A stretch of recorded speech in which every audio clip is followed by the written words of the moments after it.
بسم اللہ الرحمن الرحیم۔ السلام علیکم بچوں، آج کا ہمارا ٹاپک ہے photosynthesis. Plants make their food using carbon dioxide and water in the presence of sunlight and chlorophyll.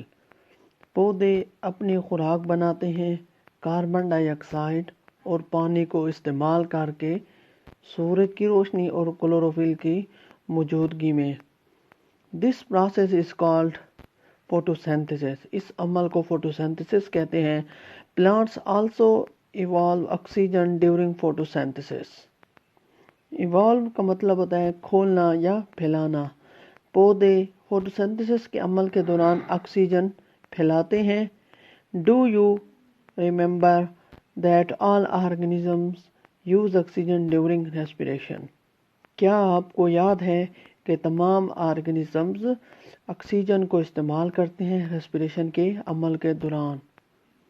اسی طرح a word equation can explain the process of photosynthesis. ایک ایکویشن فوٹوسینتھسس کے عمل کی وضاحت کر سکتی ہے، جس طرح کاربن ڈائی آکسائڈ پلس واٹر۔ کاربن ڈائی آکسائڈ اور پانی کو استعمال کر کے سن لائٹ اور کلوروفل کی موجودگی میں پودے اپنی خوراک بناتے ہیں، جس کو گلوکوز کہتے ہیں، اینڈ آکسیجن، اور آکسیجن ہمیں دیتے ہیں۔ تو بیٹا فوٹوسینتھسس کہتے ہیں پودوں میں خوراک بنانے کا عمل۔ تو جتنے بھی پودے ہیں یہ خوراک پتوں میں بناتے ہیں، اور پتوں کے اندر کلوروفل موجود ہوتا ہے، جس کی وجہ سے یہ کلوروفل سورج کی روشنی کو کھینچتا ہے۔ اسی طرح پودے زمین سے پانی لیتے ہیں، ہوا سے کاربن ڈائی آکسائڈ گیس لیتے ہیں، اور سورج کی روشنی لیتے ہیں۔ تو اس طریقے سے پودا اپنی خوراک خود بناتا ہے۔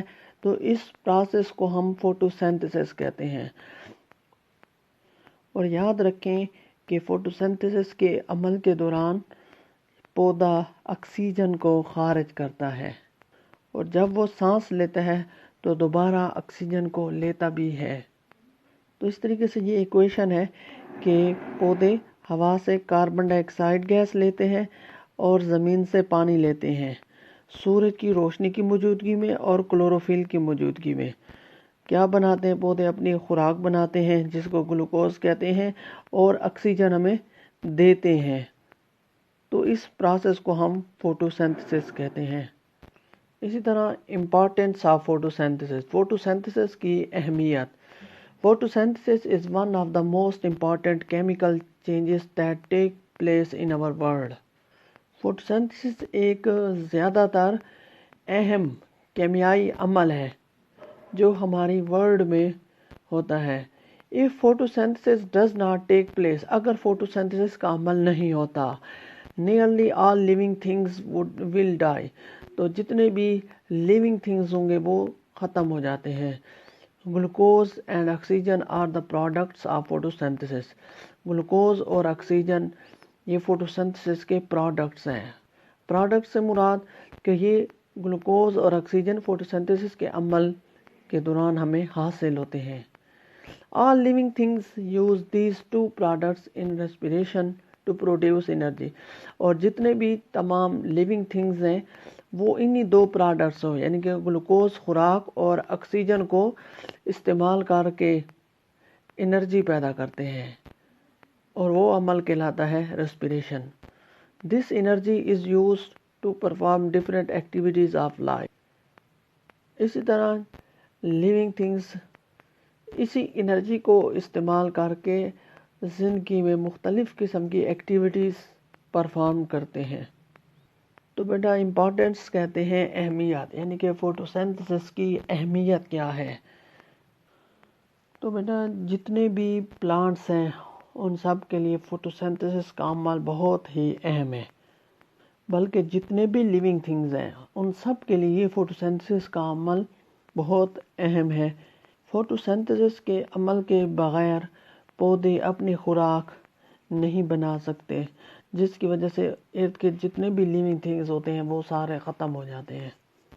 اسی طرح اگر فوٹوسینتھسس کا عمل ہوتا ہے تو پودے اپنی خوراک بناتے ہیں، جس کی وجہ سے پودے بڑھتے جا رہے ہوتے ہیں اور جتنے بھی باقی اینیملز ہیں وہ سارے خوراک کے طور پر پلانٹس کو کھاتے ہیں.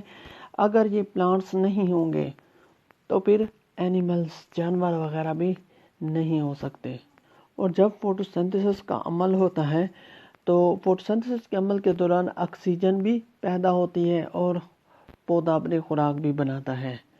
اور جب ریسپیریشن کا عمل ہوتا ہے، سانس لینے کا عمل جس کو کہتے ہیں، تو ریسپیریشن کا عمل وہ ہوتا ہے جس میں تمام لیونگ تھنگز جتنے بھی ہیں وہ سانس لیتے ہیں. سانس لینے کے دوران خوراک اور آکسیجن کو استعمال کر کے انرجی پیدا کرتے ہیں. تو اس پروسیس کو ہم ریسپیریشن کہتے ہیں. تو اس طرح بیٹا یہ تھا ہمارا آج کا ٹاپک.